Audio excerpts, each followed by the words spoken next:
Selamat siang Tribuners, bagaimana kabar Anda siang hari ini? Senang sekali saya Ilu Devi Sania dapat kembali berjumpa dengan Anda, kali ini dalam program Highlight Koran Tribun Timur, edisi Jumat 2 Februari 2024. Beragam informasi dan juga berita tersaji untuk Anda dalam koran hari ini, dan 3 diantaranya akan kami highlight. Kita akan beralih ke halaman 3 Tribuners, yang memaparkan JK atau Yusuf Kalla mengatakan Jokowi memalukan. Bagi-bagi bansos di depan istana, 2024 anggaran naik drastis. Wakil Presiden Republik Indonesia ke-10 dan 12, Presiden atau Yusuf Kalla, menyebut pembagian bantuan sosial atau bansos oleh Presiden Joko Widodo di depan istana sebagai tindakan memalukan. Hal tersebut disampaikan JK usai menghadiri konferensi pers bersama tokoh bangsa dan organisasi masyarakat untuk pemilu 2024 yang jurdil di Hotel Ambara, Jakarta Selatan pada Kamis 1 Februari 2024. Ini memalukan sekali, kok bansos dibagikan di depan istana, kata JK kepada wartawan. JK juga mengatakan bagi-bagi bansos sudah bukan ranah presiden. Ia mencontohkan saat menjabat wakil presiden, distribusi bansos dibagikan melalui kantor pos. Lewat kantor pos itu sudah cukup, bukan lagi presiden yang berdiri di depan istana. Lagian yang lewat di depan istana adalah yang bermobil dan bermotor. Masa dikasih beras, tambah JK. Sebaiknya jangan diulangi lagi, memalukan sekali, bisa saja media internasional tulis bahwa Indonesia sudah parah sampai presiden bagi-bagi beras depan istana, ulang JK mengingatkan. Lebih jauh politisi senior Partai Golkar ini menilai tindakan bagi-bagi bansos di depan istana merupakan bagian dari kepanikan 12 hari jelang pemilu. Bagi JK, masih banyak hal penting yang harus diurus dibanding bagi-bagi beras di depan istana. Kemudian Tribuners, kita juga dapat melihat infografis terkait bansos cair pada Januari hingga Februari 2024. Dari BLT El Nino, kemudian bansos beras, ada PKH, kemudian ada juga bantuan pangan non-tunai atau BPNT, kemudian program Indonesia Pintar. Kemudian ada juga kriteria siapa saja yang layak mendapatkan bantuan. Dari halaman 3 kita beralih ke halaman 8 Tribuners dari rubrik Mata Lokal Memilih. Dani temui elit parpol saat masa tenang pemilu 2024. Wali Kota Makassar Muhammad Ramdan Pomanto berinisiatif untuk menemui para elit politik di Kota Makassar. Jika tak sempat mendatangi kantor partai-partai satu persatu, Ramdan Pomanto akan mengumpulkan ketua partai sekaligus dalam satu tempat. Rencana tersebut akan dilakukan saat momen atau masa tenang menjelang pencoblosan. Saya kemarin ada ide itu, bertemu dengan ketua partai, saya lagi berpikir ini jadwalnya. Dalam waktu yang belum seminggu tenang. Ucap Dani Pomanto, sapaan Ramdan Pomanto di Upper Hills Convention Hall, Jalan Metro Tanjung Bunga pada Kamis 1 Februari 2024. Kata Dani, sekarang ini masih agak sulit menemui para politisi mengingat mereka sibuk melakukan kampanye. Apalagi pemilu sisa menghitung hari atau 14 hari lagi. Biarkan orang atau politisi lagi sibuk kampanye. Jadi saat minggu tenang, saya kira tidak ada masalah. Kalau tidak sempat keliling partai, mending saya undang semua partai, katanya. Belum jelas urusan dan kepentingan apa, Dani berencana mengumpulkan para ketua partai tersebut. Hanya saja belakangan ini Dani terus menggaungkan pemilu damai. Ia berharap Makassar bisa menjadi contoh terselenggaranya pemilu yang damai, serta partisipasi masyarakat juga tinggi. Terkait pemilu damai, ia terus berkoordinasi dengan seluruh stakeholder, termasuk para camat, lurah, hingga tataran RT RW. Sebab mereka punya garis kedekatan dengan masyarakat untuk mengajak berkontribusi dan berpartisipasi dalam pemilu. Kemudian, Tribuners, kita dapat melihat infografis terkait peserta pemilu Makassar dan partai parlemen. Dan juga ada dari non-parlemen, sudah terdapat informasinya pada gambar yang tersedia pada halaman 8. Kemudian beralih ke berita lain, pemilu damai yang diusung oleh Wali Kota Makassar Muhammad Ramdan Pomanto terus menggaungkan pemilu damai. Dani Pomanto, sapaan akrabnya, mengingatkan ribuan umat Kristiani untuk menjadi pelopor pemilu damai. Hal itu disampaikan pada perayaan Natal Oukimene, masyarakat, pemerintah, TNI, Polri, pemerintah Provinsi Sulawesi Selatan di Hotel Maiko pada Rabu 31 Januari 2024. Untuk itu, sejalan dengan momentum Natal yang damai, maka ia meyakini pemilu damai akan tercipta pula. Dani menegaskan ada 3 hal yang harus diimplementasikan dalam momentum Natal. Antara lain, Natal harus menjadi ajang pemersatu. Natal ini merupakan konsolidasi umat Kristiani. Tanpa kekompakan, kita tidak akan memperoleh pemilu yang damai, katanya. Wali Kota 2 periode ini mengarahkan agar masyarakat tak perlu berdebat soal pilihan. Sebaiknya yang terpenting adalah menjaga Makassar, Sulsel, dan Indonesia. Kemudian Tribuners 1.688 personel Polri, jaga 4.004 TPS. Polrestabes Makassar bakal mengerahkan 1.688 personel untuk mengawal 4.004 tempat pemungutan suara atau TPS pada pemilihan umum 2024.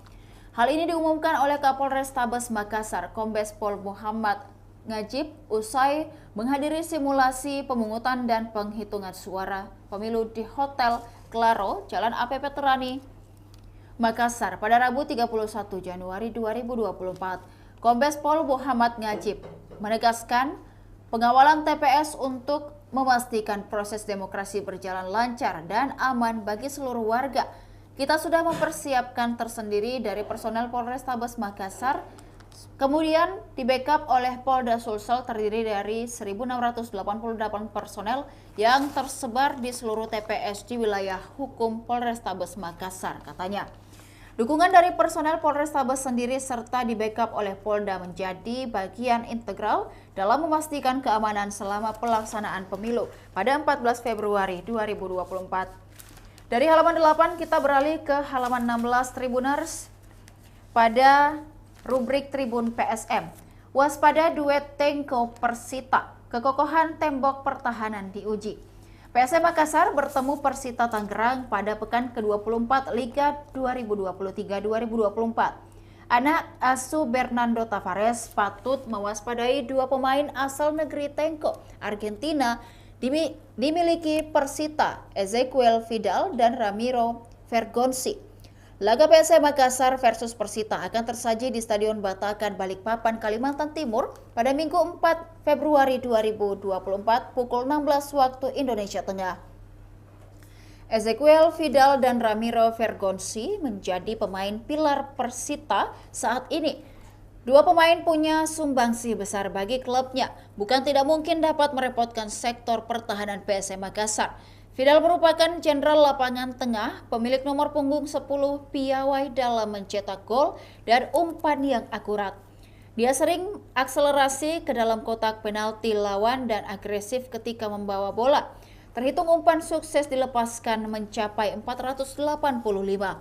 Tak ayal dari 22 laga musim ini, Vidal telah membukukan 5 gol dan 5 assist.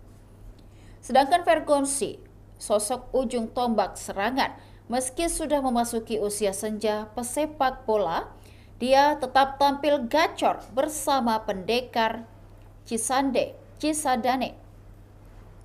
Penyerang yang usianya telah menginjak 34 tahun itu sukses mencetak 5 gol dari 22 pertandingan. Selain itu menyumbangkan 4 assist.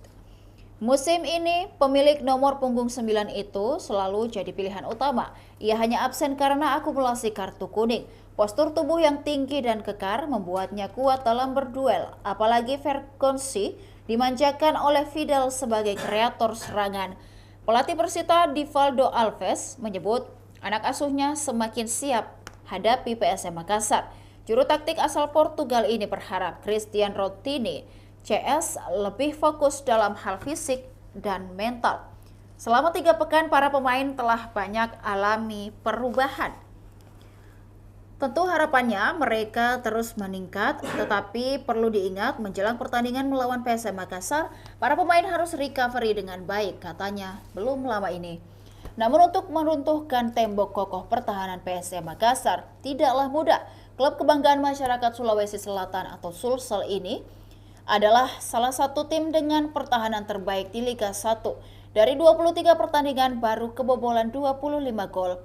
Jumlah kebobolan tersebut hanya kalah dari Borneo FC dengan 16 kali kebobolan dan Rans Nusantara dengan 24 kali kebobolan. Aktor penting di lini belakang PSM Makassar adalah Yuran Fernandes. Pemain asal Cape Verde ini menjadi pemimpin sektor pertahanan. Dia dibantu oleh Safruddin Tahar dan Dava Salman. Legenda PSM Makassar Anwar Liko mengatakan Vidal dan Vergonzi tentu menjadi ancaman bagi lini belakang. Namun perlu diingat, dalam sepak bola tidak mengandalkan 2 pemain saja, melainkan 11 pemain. Ia percaya rapatnya pertahanan PSM Makassar mampu mematikan para pemain Persita. Laskar Pinisi di bawah tangan Bernardo Tavares punya ciri khas dalam bertahan.